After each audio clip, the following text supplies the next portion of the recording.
What is up, guys? Welcome to episode number 153 of Beef's Beef.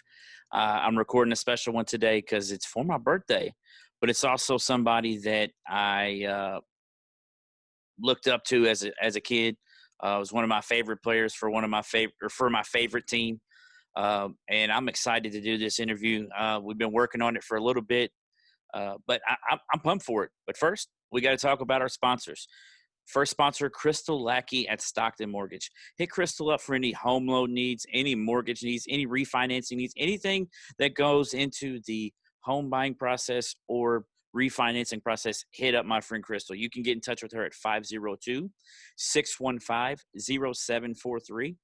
Again, it's Crystal Lackey at Stockton Mortgage, 502-615-0743.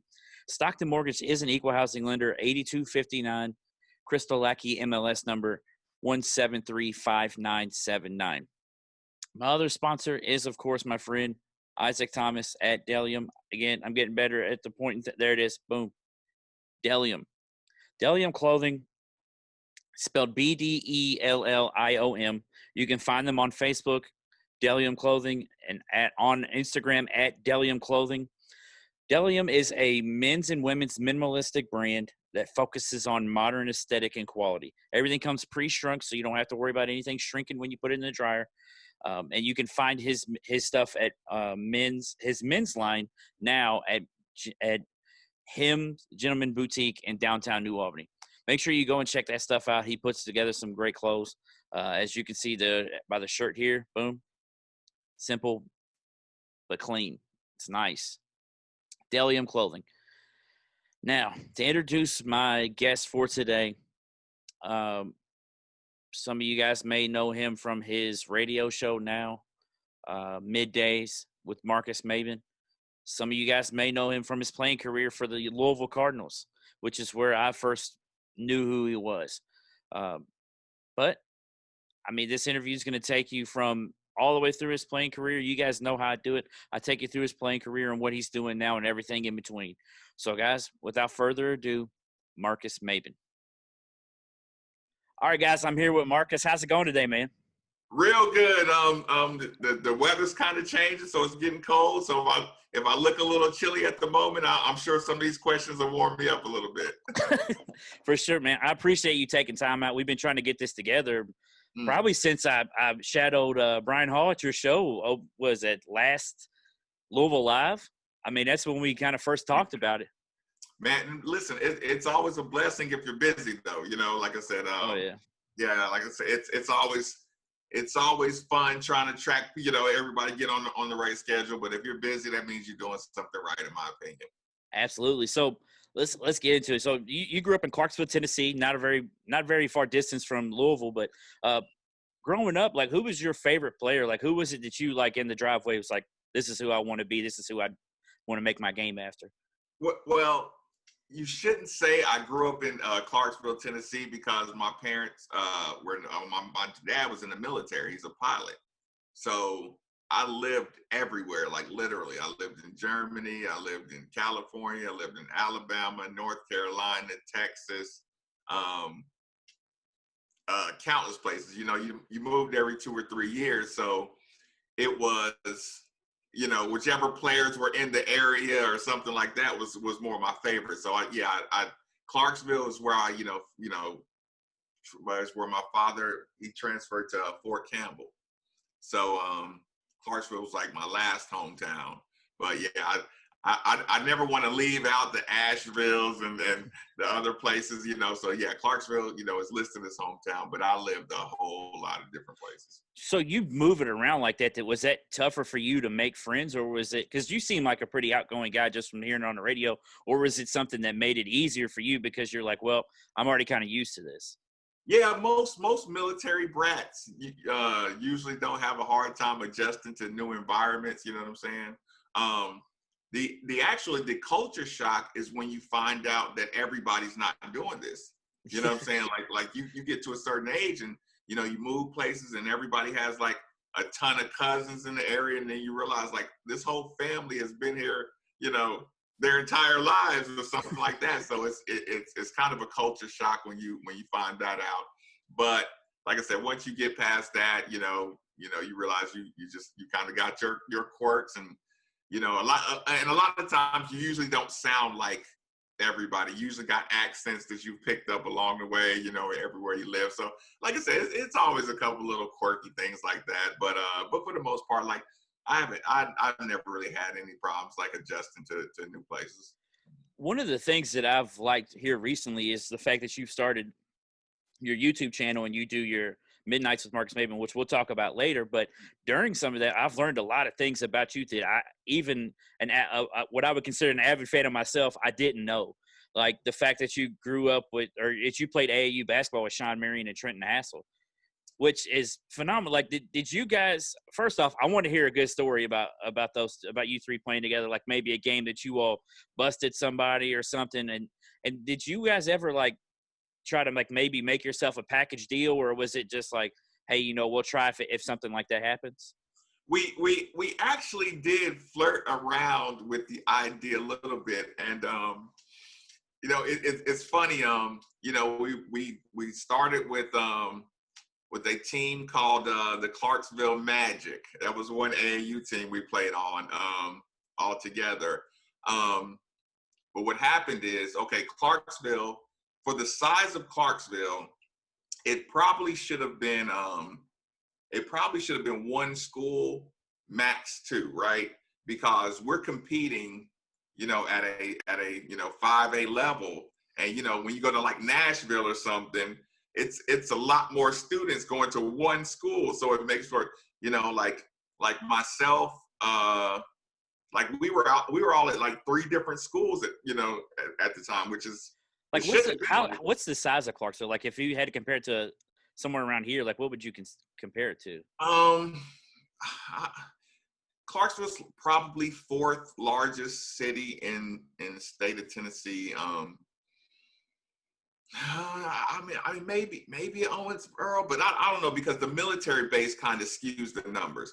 Yeah. For a lot of people from Fort Campbell, live in Clarksville, so you kind of get a population skew, for lack of a better word. So it's kind of hard to tell, and like guys are moving in all the time from the military and moving out, and families are coming in and all that good stuff, and commerce. So it's really difficult to put a gauge on the city size, because Fort Campbell's its own city, kind of, Yeah. but you're the outskirts of that, and Clarksville is the city itself. So yeah, I wouldn't be able to give you a really good answer, but for the city, for there to be so many different schools within like walking distance, almost, so it was always kind of awkward, you know what I'm saying? Yeah. But yeah, like we started playing AAU, like, okay, we played, I believe Sean's from Chicago, and he probably moved down to Clarksville 8th or 9th grade. I actually played Trenton Hassel in the 8th grade, middle school championship game. He was a year behind myself and Sean. Yeah, we won that one. It was funny. But like you can just imagine just the competition level. So Trenton Hassel ended up going to Clarksville High with Sean. So every year we were freshmen trying to get on the varsity and trying to get some minutes, but in the summer times were really fun because, like I said, we all played together. Your original question is about package deals.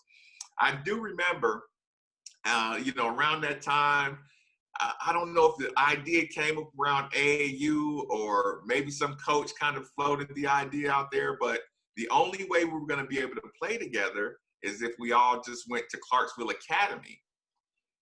And if you go to Clarksville Academy, you go from like 5A to maybe like 2A or something. So we knew we would dominate, if we moved down, Yeah. all those playing sides, but like I said, the idea was kind of floated, but we did like we really enjoyed the idea of the AAU. And what happened is one year we went and we got beat because we didn't, I forget which position we had. We were just a couple of guys AAU was still kind of new. It was definitely new to Clarksville. And like we ran into a brick wall somewhere. And it was kind of like we're gonna have to like expand, team up with some guys, get some dudes, because there are some dudes out here, Yeah. So we ended up scrimmage and doing a little summer scrimmage with a team from Nashville, and these guys came in from Nashville. I forget the big man who was on that team. I believe it was a guy named Charles Hathaway who ended up playing for Tennessee. But it was some good players on that team. And what happened was, we played, and these guys were looking at us like, they're like, who are these guys from Clarksville and what are they drinking? Where do like Sean Barry's name is the Matrix, you know what I'm saying? Yeah. So like you can imagine what his hops are like and my hops are like, and Nashville guys are thinking like, what is Clarksville? What's a Clarksville? And where do these, like I said, where are these basketball players coming from and what are they drinking? So I don't remember in detail who made the first call, but I think one of their, I don't want to accuse either coach, but one coach tried to poach players from each other's teams. And before you know it was kind of open season on, I'm gonna try to take the Clarksville guys. I'm gonna try to take the Nashville guys. So we ended up, like, over the years, we ended up, playing on other teams, and I'm just a natural growth of basketball players. So yeah, that was funny. Like that ended up being the close to the package, as much as package deal as you can come up with. So back in the day, was the visiting, like the official visits and unofficial visits, kind of like the same or similar to what it is now? Or like how many official visits were you allocated back then? Five. It very much so. It was pretty much, actually, our first year in senior, I think that was like, other than some tweaks to the rules, it was like the first major overhaul of kind of how the recruiting business go. But yeah, I think we have 5 official visits. Did you end up taking all 5 of yours? No. Sometimes it's hard to know which ones were official. When I'm just thinking back on it, I took one to Murray State. That was my first official visit. I did Murray State. I did North Carolina State. I did University of Tennessee. And I was on my way to Virginia to take my official visit after the Derby Classic. And I called Virginia and told them that, like, I'm going to cancel that official visit because, this is where I'm coming to school at. So, so I didn't end up taking that visit. They were really upset with me on that one. So if you remember do you remember any of your visits? Like, which one was your favorite? Which one was your least favorite? Listen, I like hearing these. No, you could not forget an official visit. Like, no, that's an impossible thing to do. So, I really couldn't give a least favorite either. Like, official visits, they treat you. The Division I universities, they all have their different styles. They treat you good. North Carolina State beat Clemson, who was the #1 team in the nation, on my official visit.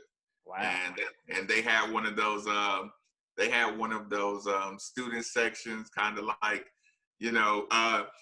official rules are the coaches aren't allowed to publicly comment on you and stuff like that when you're on business, but it leaks to the student section that we got this guy in here, and they do the chants at halftime, pointing up, we want you, and just what so yeah. So North Carolina State was really fun. Tennessee was really, really fun. Even Murray State, I had a really good time on the business. So how was it? I mean, because I'm not, obviously was never on a caliber of an athlete that you were. How was that sitting at a game and you're watching this team beat the #1 team in the nation, and then they're chanting your name and saying, "Hey, we want you here"? I mean, it's got to pump your head up as a high school kid. Incredibly, and again, my recruiting experience was a little awkward with I went to Tennessee as a senior, during the basketball season. When I went to North Carolina State was after I didn't qualify for Tennessee and I was sitting out. So that was kind of a different experience. Murray State was my first visit, And yeah, like I said, you can't imagine the excitement, going on during those games. Yeah, it's an adrenaline rush. Like, it's an indescribable adrenaline rush for 48 hours. It's hard to, like, you're just pumped and you're taking in so much information and you're meeting so many people, and you do the academic side of it, and you're just on a 48-hour super high on a visit. Yeah. So you just touched on it. So you were originally committed to the University of Tennessee, and you talked about you didn't qualify. So like, what went into that? Was it like lower test scores, or you didn't meet the, like, how does that go? See, this is what happens. And don't quote me on the year, but you'll understand what I'm saying. Maybe in 1995, the qualification to play Division I, to get a Division I scholarship, was a 2.0 GPA and a 17 on your ACT, right? And the year I graduated is when they introduced something called the clearinghouse, the NCAA clearinghouse. So it was a new structure. And that's when they introduced the sliding scale. Like 2.0, you need a 21. And, your scale, but so here's the thing. The entire time I was qualified, to go. And I wasn't a good student whatsoever, not at all. So all of a sudden, I'm really getting ready to go to school, and I get a letter from the clearinghouse, or maybe the university called, and had to talk to my counselors, and all of a sudden, like a life science class that was considered core turned into a non-core class, and this was a pretty hard class, right? So it was a hard class, but I really liked the teacher, and I like science. So, I was floored when that science class turned into a non-core curriculum class. So that took an A, and I probably got a D in some other science class that ended up having to be my core class, and it dropped my core GPA at the last minute, but below 2.0. Wow. So it was a kick. It was a kick to the stomach. But here's the thing. Like, I think my first test score probably was a 19, right? And I probably got that my freshman year of high school, right? So I wasn't really I wasn't pressed to raise my ACT score or anything. So it wasn't, it wasn't a big deal at all. And like I ended up taking the test again. I got a 21 or something, right? But it was still my core GPA that didn't qualify. It was it was terrible. You know what I'm saying? So so that's why I didn't qualify for Tennessee, and then Tennessee wanted me to go to Wabash Junior College. I've heard of them, actually. Which is a tough little junior college. But what happened is a couple of guys that didn't qualify that were going to Tennessee. The rumor was they were helping them get into a prep school. And I got a little in my feelings, because I felt like y'all sending some guys to prep school and helping them get in, and you want me to go to junior college. And, I was like, 2 years of junior college. And but again, I was going to go, but I was still like 16 going on 17, right? So you were a year ahead? No, young. I was a year younger than everybody. Or that's what I'm saying. Like, your grade wise, you were a year ahead of what you should have been. Or either maybe it was just the way my birthday fell. Everybody was always older than me. I never really did the math about it. You know what I'm saying? But I just knew I was just turning 16, or I was just turning 17, and everybody was 18 graduating, stuff like that. So I was still young enough to play like 17 and under AAU, right? And the guys that I actually beat in the sub-state, tournament, they had a team out of Nashville, and on that team was Ron Slay, who went to Tennessee. Yeah. John Henderson. If you don't know that name, he's do you know John Henderson from the Jacksonville Jaguars? He's a Hall of Fame defensive end. I don't want to lie and say I do. Maybe if I saw his face, I would, but I'm guessing that's who that was. Oh, okay. Let me ask you this. Do you remember video of a big football player and he would tell his trainer to smack him in the face before a game? Yes. you know that video of that guy? Yeah. That's John Henderson, who went by the name of Baby Shaq, in basketball. He's a really good basketball player. These guys went to Pearl Cone High School in Nashville. So yeah, they called me, the coach Fitzgerald, they called me and it's like, yo, hey man, we heard you were 17, you know what I'm saying?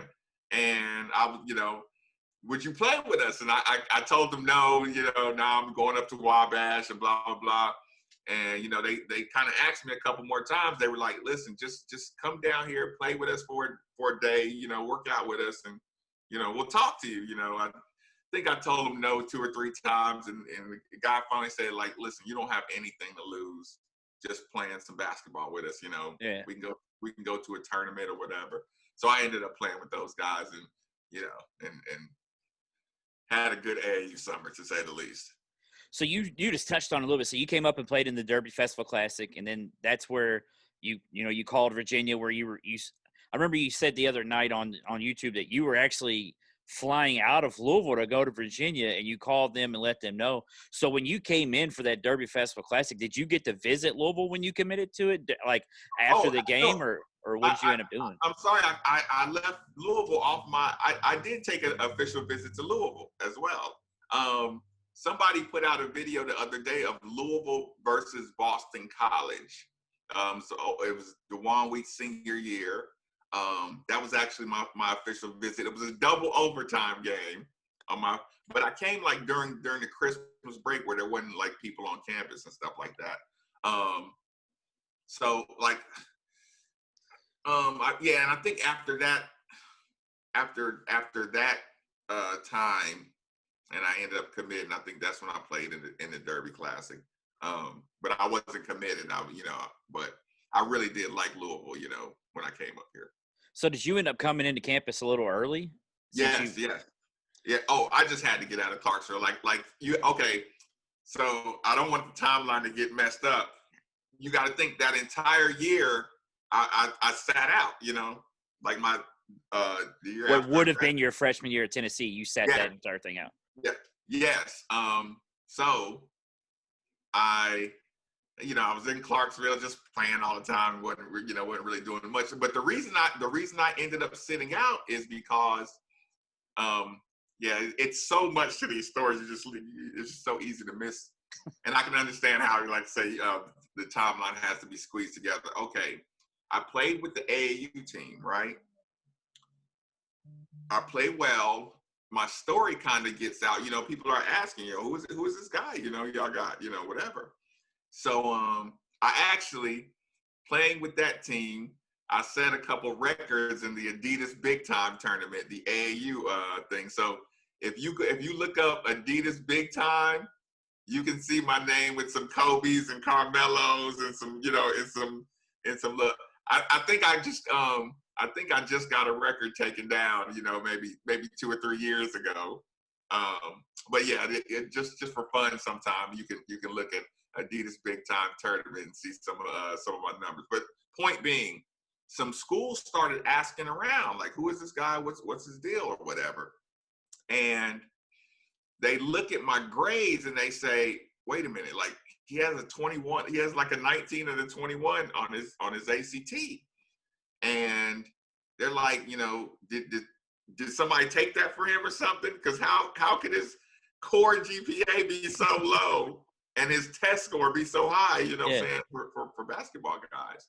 And so one night, the coaches, I'll leave the school off of this one, but my coach, my AAU coach, called me like really late at night, like 1, 2 in the morning, actually.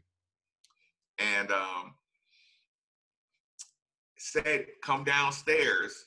go to this, Havana room or something. That's just a random name, because we're in Vegas. And he says, go, come downstairs, go to the Havana room. And, I'm kind of nervous because I don't know these coaches like too much. And, Yeah. he says, we want to, I want to talk to you, with a guy. I want you to meet a guy, right? And this guy is from a university. And he kind of just wants to look me in the face and, let me talk to this kid, right? Let me see if he's really, is he, is he a nutcase or, is he a scam artist or, whatever. So I meet with, my coach and this coach, and he says, I'm talking to the coach, and he was like, you took your own test, right? So yeah, I took it, he's like, from what coach is telling me, like, you ain't got no business with grades that poor, you know what I'm saying? I'm kind of like, yeah, right, yeah, I know that. And he says, what I suggest you do is sit at home, and you know what? Actually, it was a 20 on my second ACT because the coach said, sit at home and get that extra point. You know what I'm saying? Okay. That's what it was. He said, sit at home, sit out the first semester, get that extra point, and then you can come to school fully qualified the second semester. And you can sit out or you can play, But he said, don't. He recommended that I didn't go to Wabash. Yeah. And this is an SEC school, right? So, I kind of talked to my parents when I got back home and everything. So that ended up being the route I took.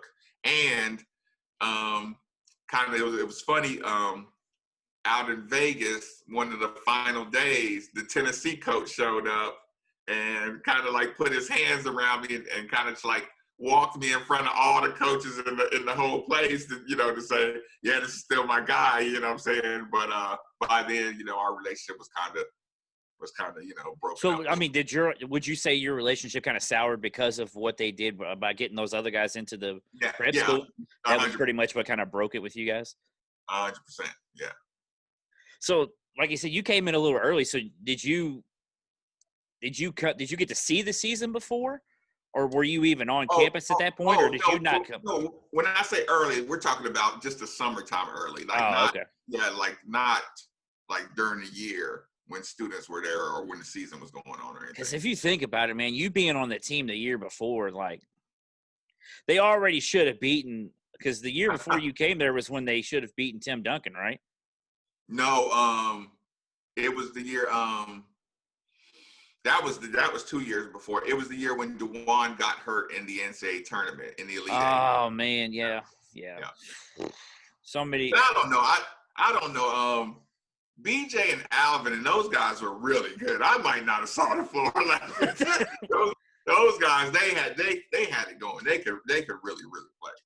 Oh, absolutely, yeah. I mean, those like your all's years. Like, I love the Patino teams and stuff, but like your all's teams always hold such like a dear spot in my heart. And I'm only 32 years. I'll be 32 tomorrow. Actually, right. When this releases, I'll be 32. I'm gonna say happy birthday ahead of time. Thank you. But I mean, three of my favorite players are DeJuan's my favorite Louisville player, and then Reese and you. Like, you three are my three favorite players, and that was why I was like so pumped that you were gonna come on for the episode for my birthday. I was like, dude, one of my favorite players is coming on, and I got something to show you later too that I dug out just a minute ago. I'm pretty pumped to show you about it because it was pretty cool. But so your first year at Louisville, you guys traveled to Puerto Rico. First, I can't even think about going to Puerto Rico now. But like, what is it like? First part I want to ask is the first game you guys play Speedy Claxton at Hofstra. Mm-hmm. How was that dude all he was hyped up to be? Because I know he had some years in the NBA. He played with the Sixers with Iverson and all that. And like, how was he to play against whenever you guys played against him? Okay, there's two cheat codes I had. The first cheat code is I'm already a traveler, so traveling, going on the road, Puerto Rico, like it was nothing to me. So it wasn't.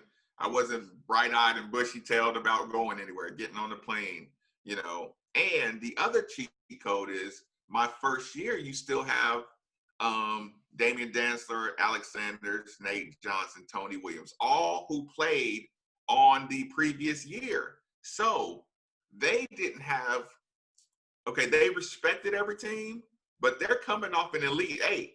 So the attitude is not like, y'all have to watch out for us more than, so yeah, that was the attitude. So even when you went through scouting, the coach is like, okay, Speedy Claxton, good little point guard, you better strap up, because they'll give you a hard time.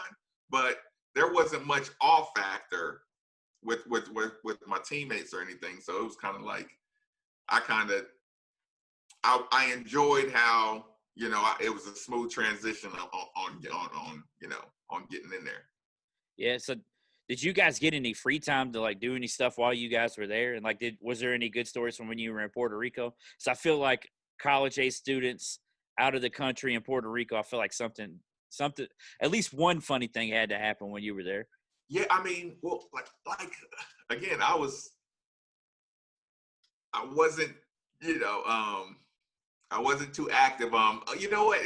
I can't. I guess this is fair for me to put it on the podcast. I did say it the other day. I actually snuck out late. I'm not gonna lie.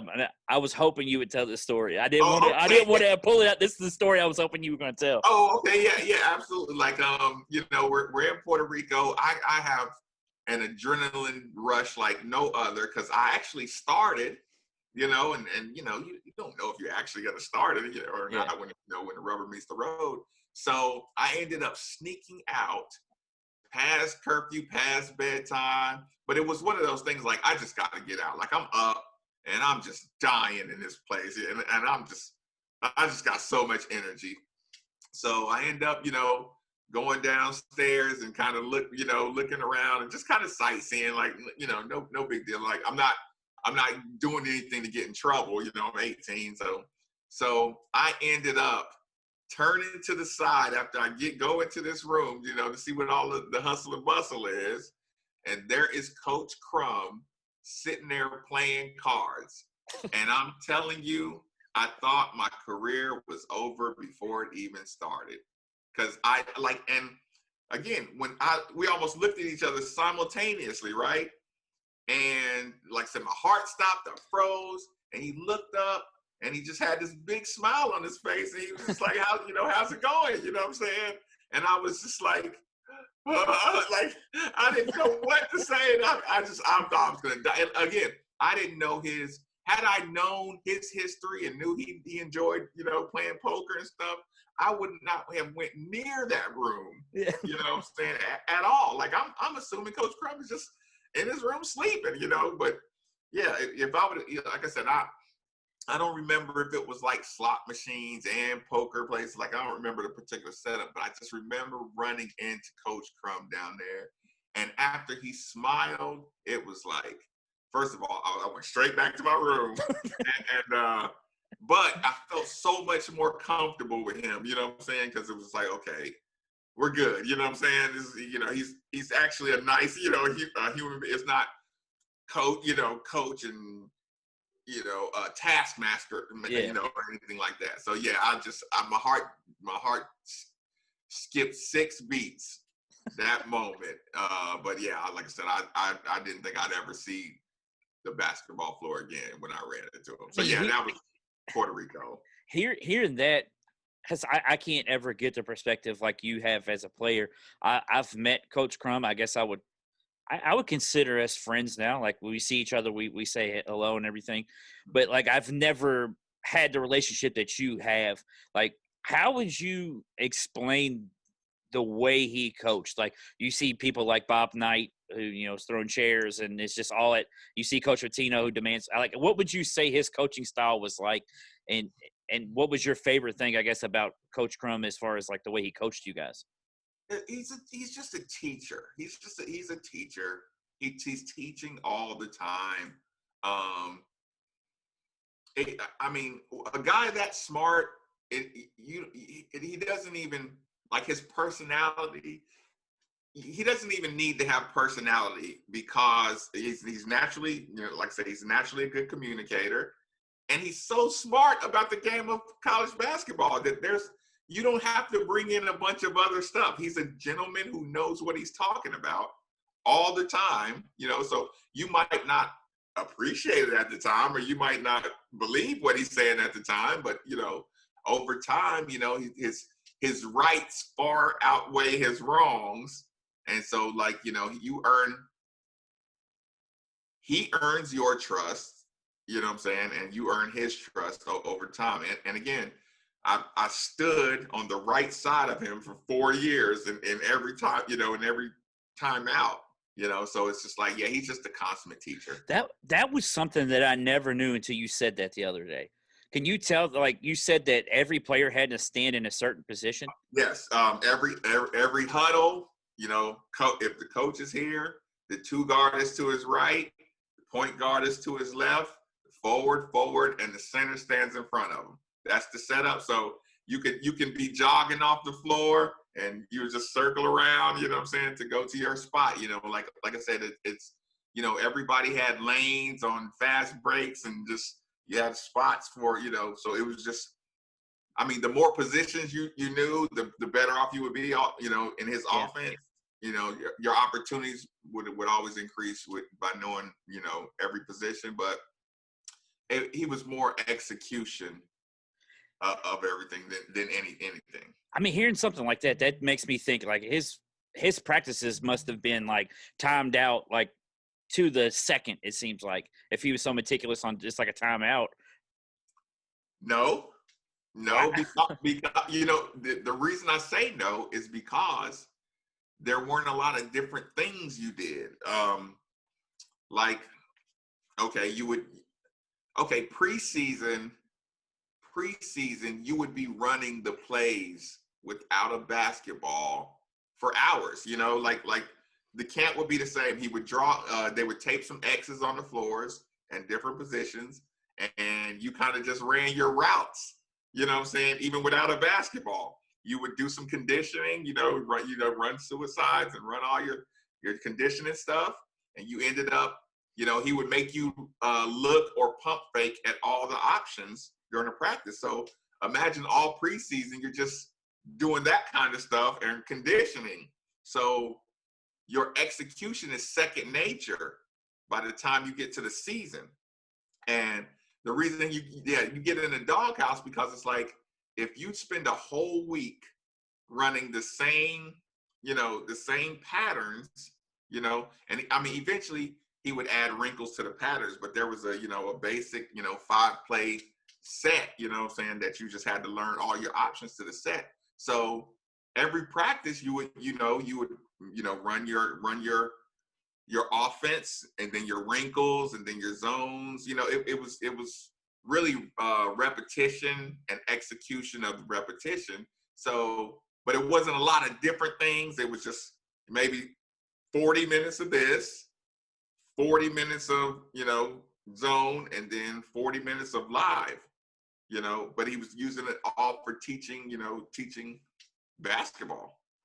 Yeah. And so I always love, like, when I'm doing this research, I like looking at the old schedules and, like, looking at everything.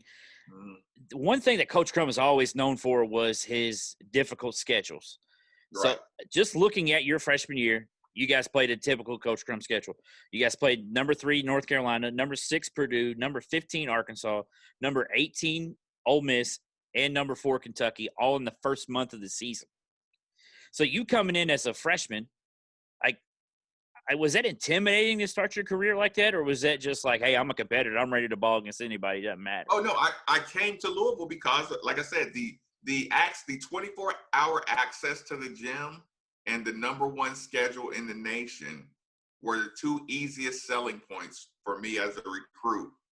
You get to test your grit against the best in the country, and especially, like, feeling underrated coming out of Clarksville, Tennessee. If I come here, I'm going to have a shot at everybody to see what I got. And I knew he was going to do that every year. So if I have 24-hour access to a gym and I get a chance to play people on national TV 15 times against all good teams, it was an easy decision. So my favorite question that I ask for out-of-town players that I talk to from, I asked Wayne Turner this and old players, So what was the UK game like? Like when you came in, because you're not like where you end up graduating from in Clarksville, it's not Mhm, that far from here. mhm. Was the rivalry really known down there at all? Like, was Yeah, it? yeah, you know exactly what's going on because you spend a lot of time in Hopkinsville as well, and it's funny. I don't know. At some point there's going to be a video that surfaces of me in a number 5 Travis Ford Kentucky jersey. Somebody's going to hold it ransom over me when this video comes up. But I did have one, when I was probably like 14 or something like that, 13 or 14. So this is a Kentucky fan that has this, I'm guessing. No, listen, I don't know who has it, but I just know it's gonna surface at some point in my life. You know what I'm saying? So it's better to get out in front of it now instead of Yeah, just right, letting right, it. right. So we definitely like I said, and I was a big fan of all college sports. So we definitely had a good feel for what was going on. So when you played in that game your freshman year, did it live up to the hype what like could you feel the pressure of the game? Did it live up to the hype, or like was it not really what you thought it was going to be? You know what? It 100% lived up to the hype. The energy level, was there. But again, you're used to it. You're still, you're excited. You love the build up. You love that everybody's talking about it. But there's still a bubble atmosphere too. You're still just practicing and leading up to the game. Like I say, your practices might be a little more intense. Your study session might be 30 minutes longer, than normal. You'll feel some little changes, but you're still like kind of in the bubble of just being a basketball player. See, that's so funny because I told you I had Wayne on a couple weeks ago, Wayne Turner, Mm-hmm. and he talked about Louisville week. He said you could tell with Coach Pitino when he played for Kentucky. This isn't even when he got to Louisville, because you and I have both heard the stories about how uptight he got when he was here, Mm-hmm. and a lot of times it bit us in the behind. But Wayne said that you could tell by his attitude that it was Louisville week that week in practice, and Mm-hmm. he said players would just hey, better tighten them shoes up. It's Louisville week, like we don't lose to those guys, like, Right. and and it's not because both of Crum and Pitino are two of the greatest coaches of all time. It's so funny to see the differences in approach from two Hall of Fame great coaches, where Coach Crum's just like, hey, we're going to treat this like every other game. And it rubbed off on you guys because you all beat that team. You all beat a team that ends up going to the national title and very well should have won the national No, title. they won it. Or no, they did. No, your freshman year, you're right. They did win it. You all did beat the national champion Kentucky team. And like that obviously they were the best team because they won the title, but like it's crazy to see the differences in approach. Yeah, like I said, you other than again the things I just remember as far as changing, maybe our food was a little better, maybe the pregame steaks were cooked a little better, and just a couple little things like that. And when you win that game, you let's just say it's a little easier to get okay, let's say you get new shoes every 2 weeks or something like that. You get to swap them out. Let's just say it was easier to swap out your shoes, and your socks were listen, you got a new pack a little more often, and you just got the perks of winning that game, so you could feel when the coaches and the cities is proud of you. So yeah, like but leading up to it, yeah, it wasn't like a huge, like I said, coach is about repetition, execution, and sticking to your game plan. So So yeah. what was it like getting the W your first year in the rivalry though? I mean, they had to make you feel good. I'll say this: I didn't really play great that game. I remember having like a couple of like real bonehead turnovers or something like that. But Eric Johnson, the guy I actually started over Eric, but Eric played awesome, right? He just got hot, he was just hitting everything. He played awesome. Everybody was so excited for him too, you know what I'm saying? But I got the cover picture in I don't know if it's the Courier Journal or Lexington Herald, but I have the, the finger over the mouth, quiet to the Rupp Arena crowd, right? So over time, it turned into like I was the guy responsible for causing the upset in Rupp, when really it was Eric Johnson. So I ended up kind of wearing that a little prouder than I probably should have, because like I said, I didn't play great, but yeah, that feeling that you could just see pure sickness all throughout Rupp, just pure sick. And there's a scene in Trading Places, right? One of my favorite movies. There's a scene where the Duke and Duke brothers are like, turn those machines back on. Like, I could see that everybody was waiting for them to start the game back up. Like they did not believe that this game was over. They were just just looking like, surely there's still some more time on the clock. Like, no, we didn't just lose to them. So yeah, that was kind of the vibe of the arena. That's such a good reference. Your freshman year, the record-wise, it didn't really go like you guys wanted to. You guys ended up the season 12-20, but you, as a freshman, averaged 10 points a game. Like, what was the feeling going into the offseason? Like, what was your mindset of, okay, I scored 10 points a game, but that's obviously not where I want to be. What kind of things were you looking at to work on going into your sophomore year? Oh, just everything. Yeah, just everything. Yeah, I wanted to be the player of the year. Just I felt like I had the potential to do it. So you get into your off season, you get into the weight room, you get your conditioner. I mean, so you literally just go work on everything you got heading into off season. It's funny, that record, it's I never really take the time to explain to people, what that record is like, but do me a favor, just for my enjoyment. Can you go back and read that opening month schedule? Yeah, so your first month, again, this is from November 27th to December 27th. These are all teams that you guys played. Number 3, North Carolina. Number 6, Purdue. Number 15, Arkansas. Number 18, Ole Miss. And number 4, Kentucky. So imagine if, other coaches who have much lighter schedules, you would never play that schedule out of conference. Never. No coach would do that. They'd be too scared of their job security. So you're easily adding, now you're 15-15 instead of 12-20. You're 17 and now you're 17 and 13 or 17 and 12.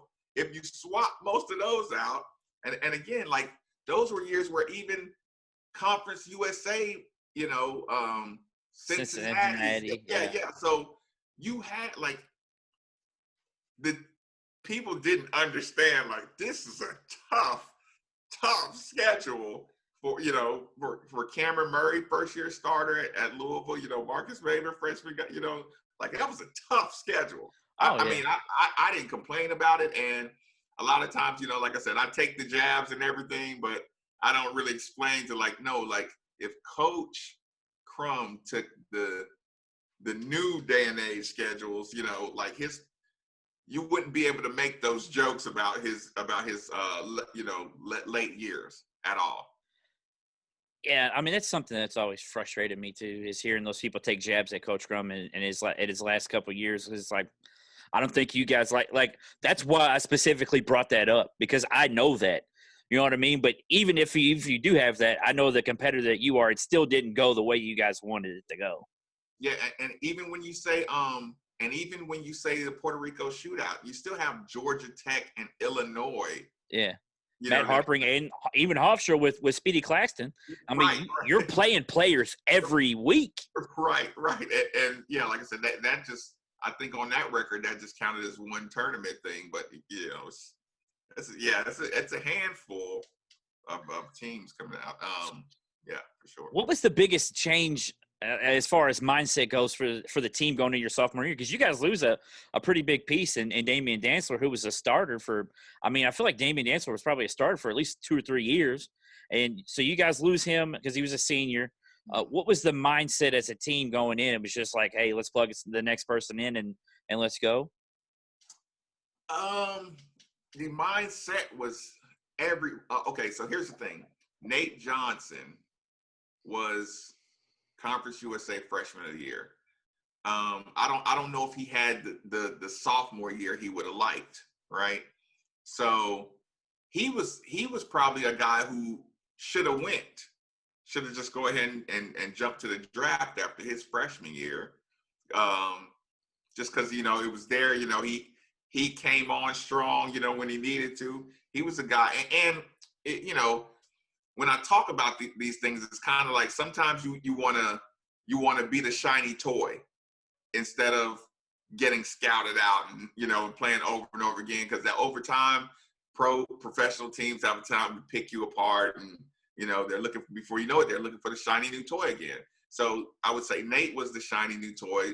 Probably didn't have as good of a sophomore year as he wanted. So by the time he was coming back for his junior year, he's intense.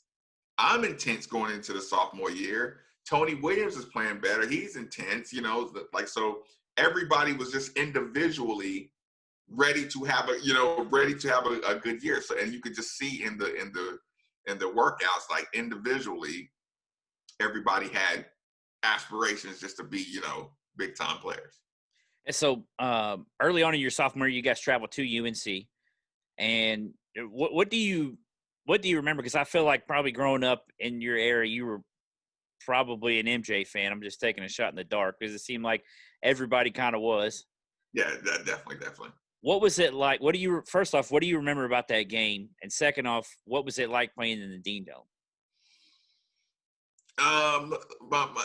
My family, my Asheville family made it down. I remember, being excited for, having them there. It's funny. I think that was the first game out in college that, Cameron Maybin, my cousin Cameron, got to see, when we went down to Carolina. It was good to just, see my little cousin there and kind of be in front of my family playing some basketball. It was, you know what I remember the most about the Dean Dome? What's that? The thing that stuck out to me, we got in the layup line when we were practicing, right? And their floor was the bounciest floor in college basketball, right? And I can explain it by, okay, if you have a platform, the floors are made up of the square wooden planks, right? Yeah. So, the piece of wood is over the top. And let's say every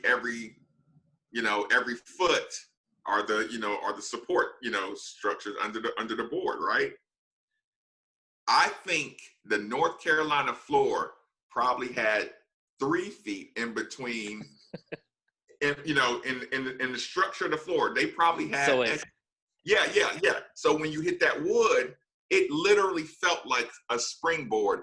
And we probably had one of the worst practices because all people wanted to do was dunk. You know what I'm saying?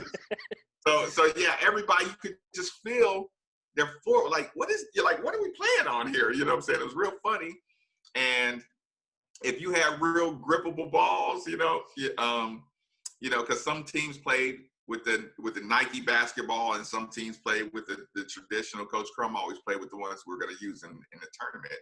I think was the Rawlings at the time. I'm not positive on that one, but I think they had real grippy basketballs and a real bouncy floor, and all everybody wanted to do was just take it to the basket, and, and just do a bunch of and again, it's the Dean Dome, so it was really fun to be in there playing.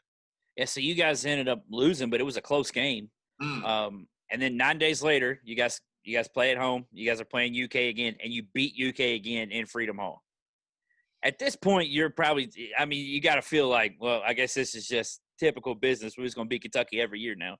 I mean, no, again, we took every game individually. With schedules like that, you don't really get too high or too low on any game. You don't celebrate wins too long.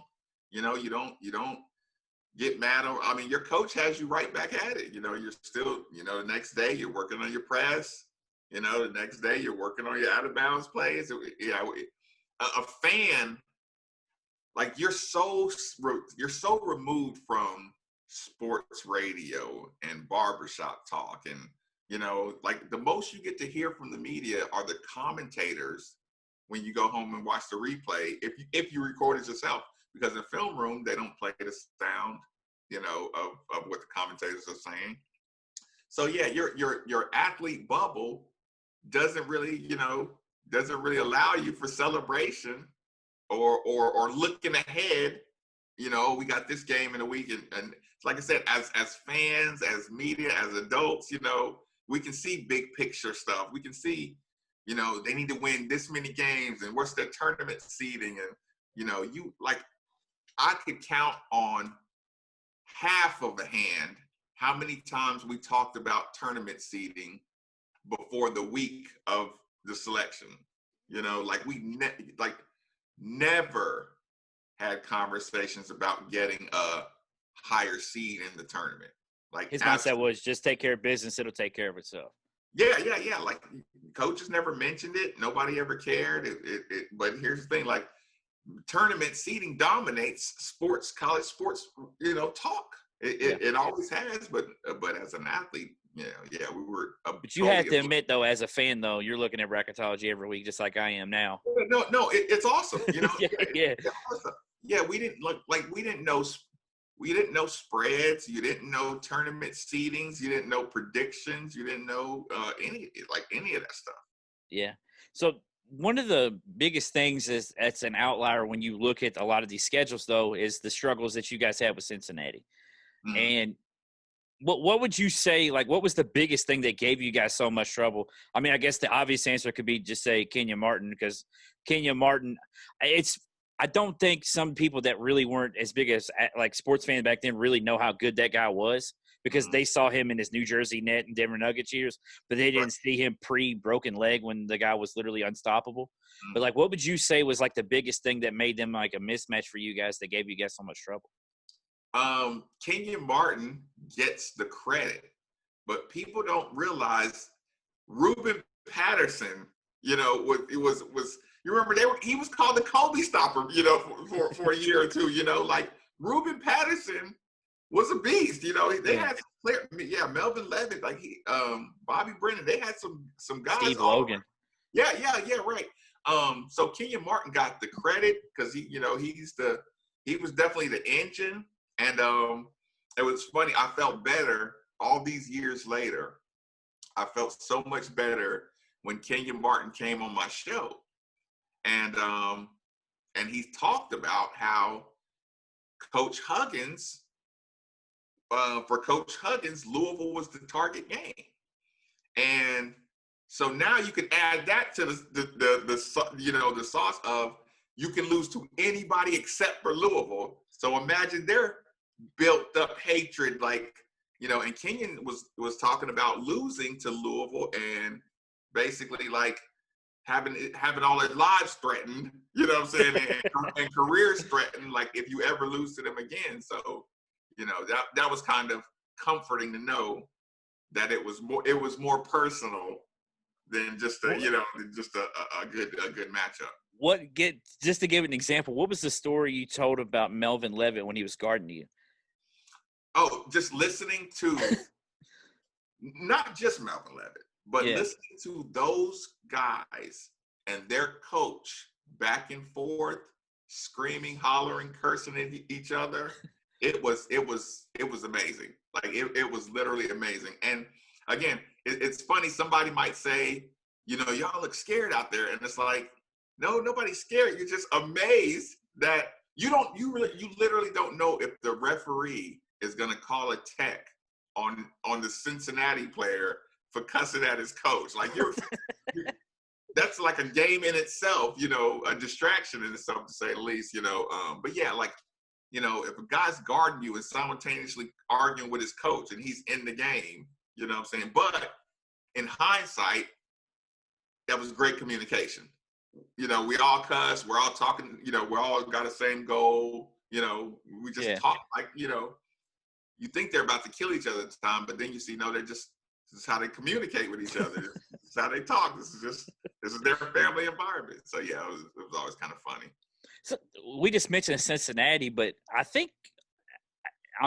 just remember when I was younger, the Conference USA kind of got crapped on a lot, and people don't realize, like, you guys played some really tough teams in conference. You had Cincinnati, like you said, Memphis, or as some Louisville fans like to call them, Memphis State. I give them the respect and call them Memphis. Right. Charlotte, Marquette.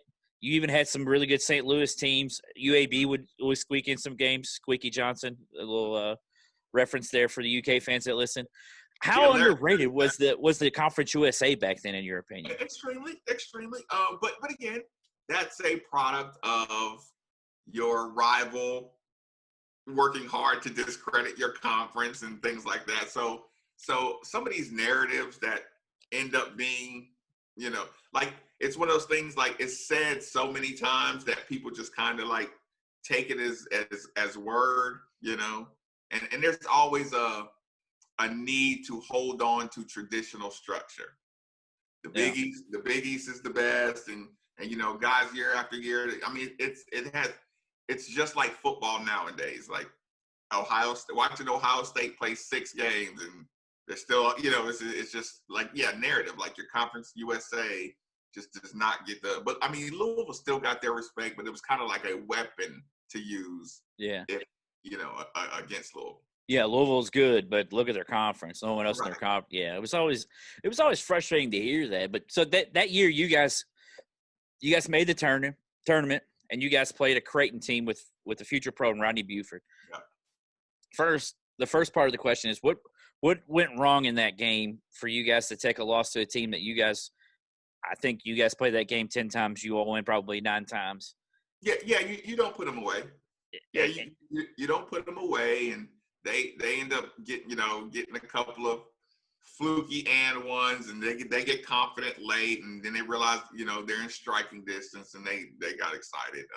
Like I said, I don't think we purposely did it, but it was one of those things, like, okay, like, let's say you have 3 really aggressive guys on your team, and you really want to win this game. So now you're like trying to go out of your way to be unselfish, just to make sure that, and then before you know it, your 3 most aggressive guys are being too unselfish. Yeah.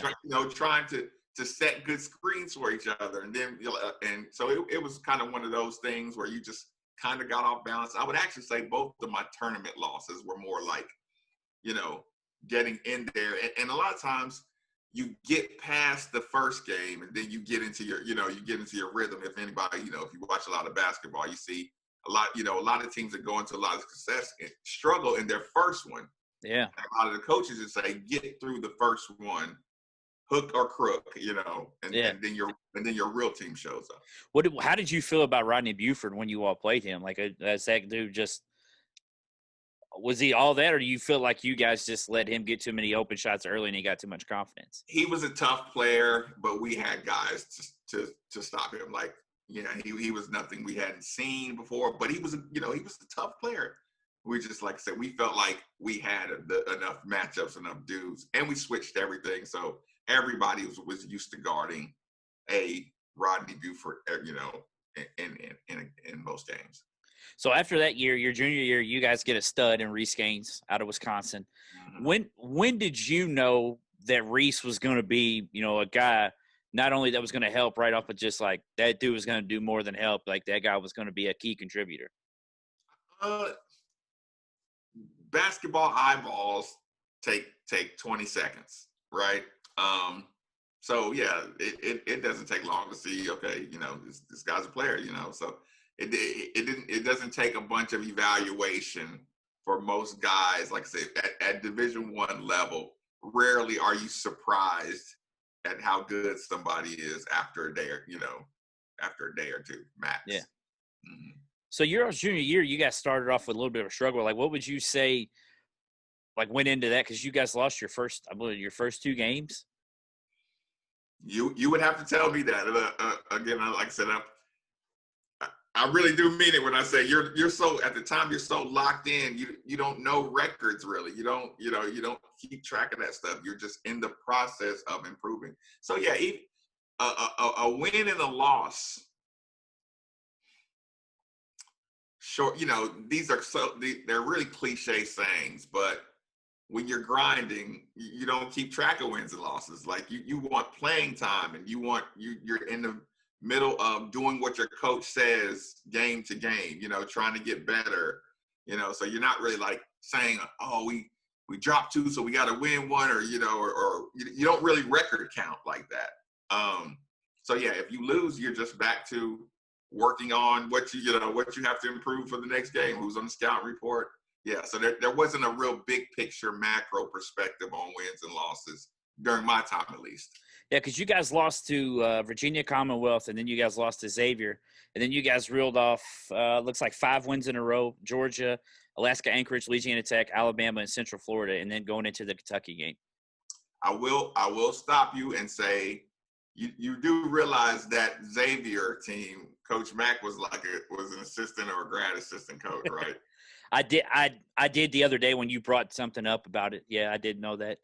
And the funny thing about that game is when they did the experimental anti-hack-a-shack, rule where you could choose to take the ball out of bounds instead of, shooting the free throw or whatever.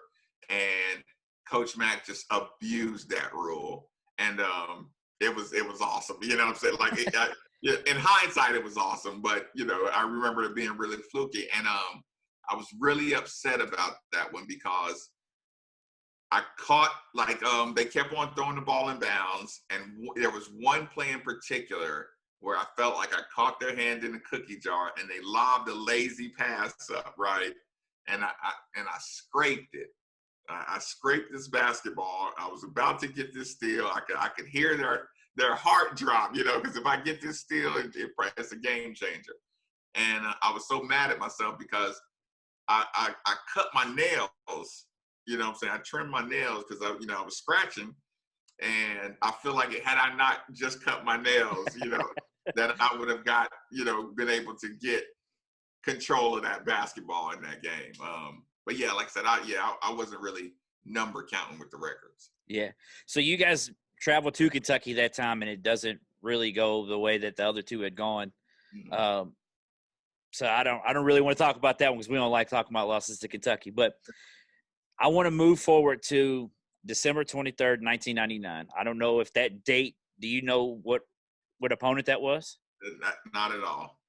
So December 23rd was 1999 was the first game I ever got to attend as a Louisville fan. Mm. It was the North Carolina Tar Heels in Freedom Hall. Mm. So I'll never forget that game because, like I said, I grew up a huge Michael Jordan fan. You can see the plate right here, the MJ plates. But I'm a Louisville fan first. Like, it's always been that way. So I always cheered for North Carolina when we weren't playing them. Now that we're in the same conference, it's kind of a little different. I don't really do that as much, but right. This is how crazy I was. So Michael Jordan had a website back then. You could email him. Who knows how much he read 3 a month. That's what it said. I emailed him and begged him to come to that game so that I could meet him to watch my 2 favorite teams to play. Right. So I want, because this is one of the questions I've been urging to ask you in particular, because you played in that game and you all beat the brakes off of North Carolina. Right. What happened? It was something that happened before the game. What sparked you guys to not only beat North Carolina but absolutely blow the doors off of North Carolina? I can speak for myself, and I can make it. I'm speaking for myself because I don't want to speak for anybody else. But I think people will second what I'm saying. I think there was a raw jealousy that took over all of our team that night, because they had the nicest gear. The baby blue, the Carolina blue under the lights of Freedom Hall, the contrast blue in Freedom Hall, it looked so good. And they had a big crowd of people who were getting autographs over in the visiting tunnel. And I think we just watched all those things and just got so lathered up, just everybody was so lathered up for that it was had our fans not been so googly-eyed over North Carolina, who knows how it goes. but I just remember I was sitting on the scores table, on the across from the regular scores table, the other one. I remember just sitting over there, and I was just taking it in pregame, and I was getting mad at our fans for just, like I said, just taking all these pictures and just running over to them. And I was just, like I said, they were the first team that I saw had hoodies on their warm ups. Yeah. So some of them just came out with the nice silky hoodies on, and some of them had short sleeves, and some of them had long sleeves, and they just had really, really nice stuff. And yeah, by the time, I don't even think I participated in much of the warm up. I think I just went to the locker room and just I don't even want to be out here. Just hurry up and get me to the game so we can just unleash on these guys. So you guys had a lot of, I don't want to say big wins because Louisville's a top tier program, but you guys had a lot of good wins that year. You guys beat North Carolina, you guys beat Utah, you guys beat Syracuse, and you guys beat a DePaul team. That's DePaul, and people are like, DePaul. I mean, you got Quentin Richardson and Bobby Simmons on that team. Yeah, they had #1 class in the nation. Yeah, and that led you guys to another tournament bid, this time against Gonzaga. Mm-hmm. What did the Zags do to take you guys out of your all's game? Because you guys actually led by one going into halftime. No, I kind of think it was the same explanation. Like, to a man, you can ask any player who participated in those. Like, first of all, Gonzaga could play. Yeah. Like let that be clear. They could play some basketball. They had some size. Like I said, a couple 6'10", 6'11" guys that could shoot and could play. Point guard was really smart. The two guard, they could shoot. Dan Dickow, I think, was their guy that year. Yeah. Oh no. Let's see. It was here. Matt Santangelo and Richie Fromm, I think, were the names. Matt Santangelo, Richie Fromm, Axel Dench, Ryan Floyd, and Casey Calvary. That's a name I haven't heard in a long time. Yeah. Those dudes could play. That was a team. But again, it's Gonzaga, so they had no business I think it was like a 7-10 seed or something. They had no business as a 10 seed, but it was before Gonzaga, got their national reputation. But those years they were really coming up. So I definitely say they can play, but I think it was kind of the same thing. We kind of just relied on our system and felt like the system was going to get us some points instead of our individual guys being dudes. You know what I'm saying? So I kind of think we dropped the ball more than the teams beat us. I really feel like that's kind of, and I'll say this for two reasons. That's really what sparked the Gonzaga that we know now, was that year. Mm-hmm. Also, I didn't realize it until that was Mark Few's first year. That was Mark Few's first year at Gonzaga, was that year. He was an assistant there before that, though, right? I just saw that was his first year as a head coach, was that year. Okay, yeah. I think he had just took over for the previous head coach. I'm not positive about that, but yeah, no. Like I said, that was, again, when asked about that team, you get the I can't believe you lost to Gonzaga. And I'm just like, I don't have time to argue about how well coached and good that team was. Again, we definitely should have beat them, big time. But like I said, I just think everybody was trying too hard to do the right thing with each other. That we kind of got stagnant. Yeah. So your senior year, your all's core outside of yourself, Rashad Brooks, were really young. I mean, you had a sophomore, Reese Gaines, and a lot of freshmen that played. Was it tough having your senior year go the way it did record wise? And was there ever a time that you had wished you had kind of left early and gone to the league maybe after your junior year? Possibilities are endless. Thinking of possibilities, thinking of situations. It's one of those things of course you think it, but you don't regret it because, you really just never know how things are going to turn out. If you have my senior year, if Muhammad Lasege is eligible, it's a game changer. So a lot of basketball seasons are one or two players away from being huge years. So if we keep him, he's worth, like I said, he's worth 7-8 wins. He would have been one of the better centers in the country. Yeah. So yeah, it's like I said, one player, one or two players here and there can just alter an entire. I feel like that's one of the biggest what if stories in Louisville basketball history, because I just remember, like, it felt like every other week he's eligible, he's gonna be. Yep. He's gonna play. He never fully got eligible. He played in a couple of games, I feel like, yep. or one game or something, but then it just ended up. They finally just gave up. It felt like. Yep. He played in a couple, and like I said, that was back and forth with the courts and all kind of good stuff. So it's funny. The more things change, here we are 20 years later, still saying the same things about dealing with the court, and we were comparing his case to all these other people that got eligible, and we were thinking, we were doing the same thing. If he got eligible here and he got eligible here, then surely Muhammad's going to be eligible, and we're just waiting for the overturning, and you didn't get it, and we didn't know why and couldn't explain it. We just got to know, and like I said, that was a tough loss. So side question, your basketball eyes, how good was that dude? Muhammad? Yeah. Very good. Because we only got the small sample size. Like, you got to see him in practice. Listen, if he played again, he was good. He was good already, but he was getting better every day. So, it's kind of one of those things like he was learning at such an accelerated rate that if you have him come tournament time, one full year of Muhammad and he's going to the NBA. It sounds like Gorgie almost. Yeah, no, the learning curve would have been exactly that. Yeah. Like I say, he's one of those guys, you tell him once, he doesn't forget it.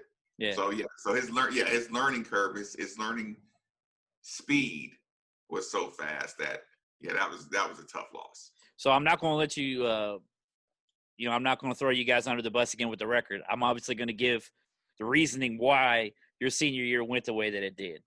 So your senior year, you guys played probably the most talent you played in an entire season that you guys played when you were there. You can correct me if I'm wrong on this. You guys played Maryland, who went to the Final Four and won the championship the next year with Juan Dixon and all those guys. Played UConn with Karan Butler, Alabama with Gerald Wallace, and also Rod Grizzard was his name? Yep. Rod Grizzard was nice. Georgetown with Sweetney and Ruben Boomche. WKU with a guy that I feel like would have been an NBA star had he not had the foot problems in Chris Marcus. Yeah. Oh yeah. He was a big legit guy. Yeah. You had Oregon with Freddie Jones, Freddie Jones at Oregon was a baller, and you had the Lukes as well.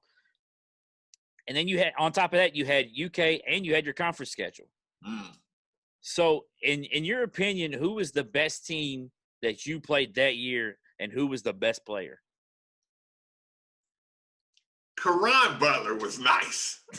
he was nice. And here's the problem. Like, I think Karan Butler was suspended or something, like maybe the first 4 games or the first couple of games for some reason. So our game was the first game that he was eligible. So he's not on the scouting report. He just comes in and he's a handful. Maryland, like I really couldn't pick the team. That Oregon team was really good. I probably took the Oregon Freddie Jones thing a little lighter than I should have.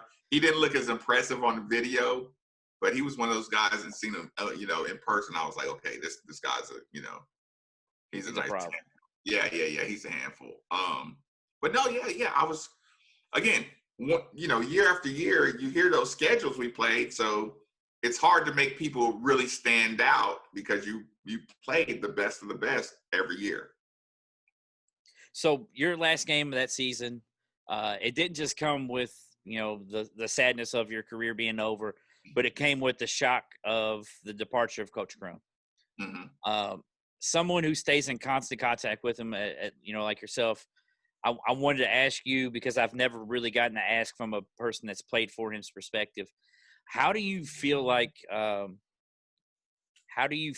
that situation was handled?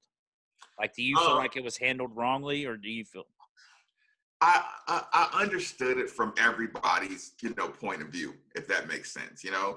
I understand an athletic director's job is to be looking to move forward and not be stale. I understand if he found a window to get the next coach for the next 15 years, him having to act on it. I understand it's not going to be. There was no way there was going to be a smooth transition. Getting the coach. Replacing a coach who's been there 27 years. Like, there is no easy way to do it. Of course, yeah, the language should be better. It should be, it should be handled more. The negotiations should be quieter and all those good things. All that good stuff. So yeah, of course, like I said, there are intricate details that that you could redo. Yeah. But again, I have empathy for everybody's situation. I'm the AD. I got a chance to, I don't know when, how many years you still want to go. I see a guy who's going to be the guy of the future. I got this fan base that loves, and they'll never happily let you fire Coach Crum. Yeah. So like I said, I always just understood the window. I really didn't like it coming out during the season, right before we played Utah. That was the part that was kind of unacceptable, in my opinion, because I think we lost a lot of the team. Yeah. I just think they kind of checked out as far as, you're not going to be here as a coach. Like I said, not intentionally, but it just their effort kind of leveled off a little bit, or no, not effort. The focus kind of leveled off, knowing you were going to have a new coach in. So was there a team that, like, when you graduated, was there a team that you were like, man, I wish we would have played them when I was at Louisville? Yeah, 100% Tennessee. Yeah, I would have loved to hit Thompson Bowling Arena, do the Tennessee thing. That would have, that was probably the one. Outside of that, I pretty much got every single school, that I wanted. So your senior year ended without an NCAA tournament bid, but you were invited to the college dunk contest, where the famous cell phone dunk happened. Right. What was that contest like? Like, what can you give us, like, a kind of behind the scenes of what that was like? Yeah, I say I was extremely, extremely disappointed with the behind the scenes. Like, that was the college dunk contest was probably one of my more disappointing basketball iconic experiences. Like, I wish I didn't even know this. The thing was, the time it took to film was so long, and I wasn't a guy who, I wasn't a trick dunker anyway. So there was a lot of pauses between, like, rounds. Like, you would have a couple of dunks, and it might be a 30-minute break in between that. And I saw guys just rubbing icy hot on their knees during the breaks, and I seen guys in there just trying to get workout. They were just trying to do. It was just real gimmicky. The court had advertisements, and it made the floor really, really slippery, and stuff like that. So the floor was slippery. It had props that were around the court that you were running into as you were trying to dunk. It was like the crowd was kind of manufactured. It was just like, it was a TV production instead of an event. You would like it to just be an event with a lot of energy. So yeah, I was just kind of thrown off by the energy of the entire event. So after that, I guess you were like, all right, well, it's time to go do some pre-draft camps, or like, what did you do after that to get ready to try to go to the league? Oh, that's what you do. You get, take it back to Louisville, start. I was actually thinking about